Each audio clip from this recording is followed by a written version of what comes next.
Assalamualaikum warahmatullahi wabarakatuh. Halo, nama saya Nur Fajrina. Hari ini saya akan menjelaskan tentang surah Al-Ankabut ayat 19. Langsung saja. Baik, di sini saya akan membacakan surah Al-Ankabut ayat 19 dan terjemahan. A'udzubillahi minasyaitonirrajim. Bismillahirrahmanirrahim. Awalam yarau kaifa yubdi'ullahu khalqa thumma yu'iduh. Inna dzalika 'alallahi yasir.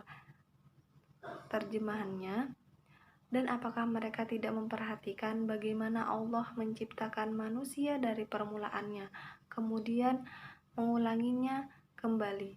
Sesungguhnya yang demikian itu mudah bagi Allah. Selanjutnya, saya akan membacakan terjemahan dari kata per kata.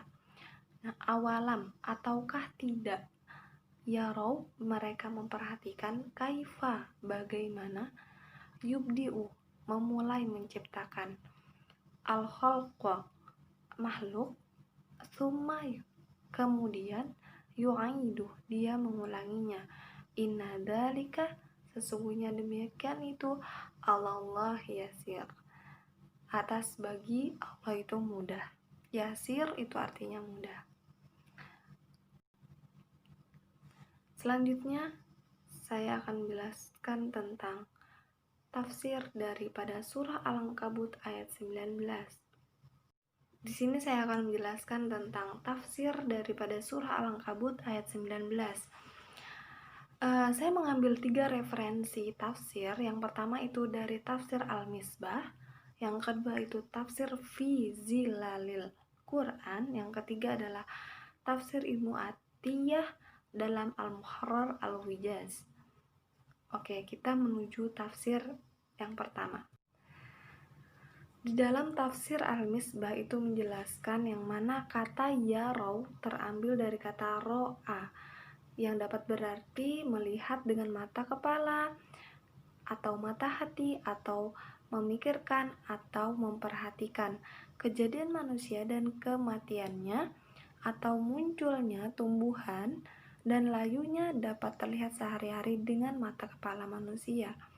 Di sini yang seperti yang kita ketahui, apabila kita melihat, otomatis kita memikirkan bagaimana bentuk benda tersebut, atau apa sih yang kita lihat, bagaimana, apa warnanya.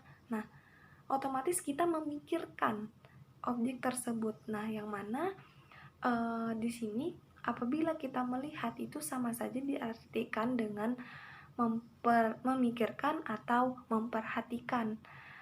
Nah, selanjutnya di sini saya akan mengambil permisalan itu pohon pisang. Nah, kenapa pohon pisang? Kalau kita lihat pohon pisang itu ketika layu, pas dia sudah tumbuh besar lalu layu. Nah, anehnya itu di sekitar pohon pisang tersebut ada muncul pohon pisang lainnya yang masih kecil-kecil. Nah, siapa yang dapat menciptakan tersebut? Siapa yang menciptakan fenomena tersebut? Tidak lain dan tidak bukan adalah Allah Subhanahu wa Ta'ala. Manusia tidak bisa menciptakan hal tersebut. Nah, kaitannya dengan ayat ini adalah bagi Allah memulai dan mengulanginya itu mudah. Nah, kita bisa lihat dari fenomena dari pohon pisang yang tadi sudah saya paparkan, yang mana ketika pohon pisang itu layu, tumbuh lagi pohon pisang lainnya, dan itu semua adalah kuasa daripada Allah Subhanahu wa Ta'ala. Selanjutnya, di sini saya akan menjelaskan tentang tafsir Fi Zilalil Quran.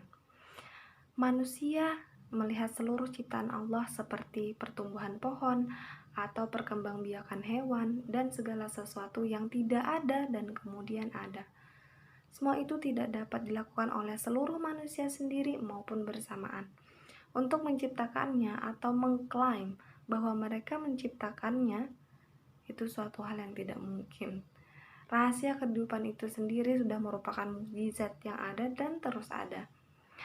Jadi di sini di tafsir Fizil Al-Quran itu membahas lebih detail yang mana segala sesuatu yang tidak ada di dunia dan kemudian ada itu adalah semuanya rahasia kehidupan yang hanya Allah Subhanahu wa taala yang tahu.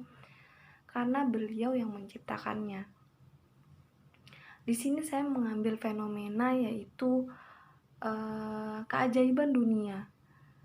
Nah, seperti halnya ya, ada satu fenomena yaitu pohon pisang yang berbuah hingga 12 tandan. Nah, itu gimana ceritanya?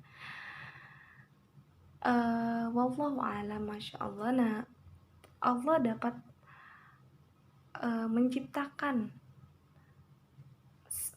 fenomena tersebut dan melihatkannya kepada manusia. Apakah ada manusia yang bisa menciptakan fenomena yang unik tersebut? Nah, hanya Allah Subhanahu wa taala yang dapat melakukannya. Jadi, manusia sendiri ataupun dia itu secara bersamaan itu ingin menciptakan sebuah fenomena tersebut itu tidak bisa, karena itu adalah suatu ciptaan yang diciptakan oleh Allah Subhanahu wa taala. Selanjutnya yaitu tafsir Ibnu Atiyah dalam Al-Muharrar Al-Wijaz. Kata yaro terambil dari kata ro'a yang dapat berarti melihat dengan mata kepala atau mata hati atau memikirkan atau memperhatikan. Maka jawaban dari keraguan atas hari kebangkitan tersebut, jawabannya adalah melihat, memperhatikan, dan merenungkan tentang penciptaan. Allah ciptakan manusia dari bayi, kemudian anak-anak, kemudian remaja, kemudian dewasa, atau tua renta. Lafaz tersebut berasal dari kata abda'a wa'ada dan bada'a wa'ada yang artinya memulai kemudian mengulanginya. Nah, di sini tafsir Ibnu Atiyah itu sependapat dengan tafsir Al-Misbah yang mana kata yarau itu diambil dari kata ro'a yang mana ketika kita melihat itu kita sama halnya dengan memikirkan objek tersebut atau memperhatikan objek tersebut. Nah, jadi secara tidak langsung ketika kita melihat suatu objek itu kita memikirkan hal tersebut, sama saja kita mempelajari hal tersebut. Nah, lalu di sini apa maksud dari maka jawaban dari keraguan? Keraguan dari siapa? Nah, keraguan yang dimaksud di sini adalah keraguan dari orang-orang kafir yang mana ragu terhadap hari kebangkitan. Maka dari itu Allah menciptakan segala fenomena kehidupan manusia dari bayi, kemudian anak-anak, remaja hingga dewasa itu adalah fenomena kehidupan, proses kehidupan yang Allah ciptakan untuk menunjukkan kepada manusia bagaimana prosesnya hari kebangkitan. Nah, di sini pada hari kebangkitan kita itu sebagai manusia melihat, memperhatikan segala halnya akan ciptaan yang Allah ciptakan. Nah, di sini selanjutnya di sini kaitannya dengan kewajiban kita dalam proses belajar dan mengajar adalah kita sebagai pendidik yang sebagai guru ya. Kita itu harus mendidik siswa, bukan hanya memberikan materi. Yang mana kalau kita bisa mendidik siswa, itu kita bisa membentuk karakter siswa.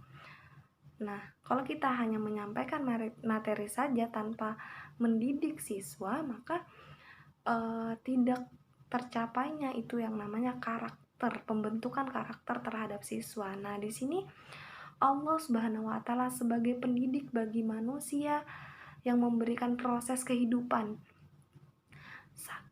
ujian yang kita lewati, kesenangan dunia yang kita lewati itu adalah proses kehidupan yang mana kita harus mempelajarinya.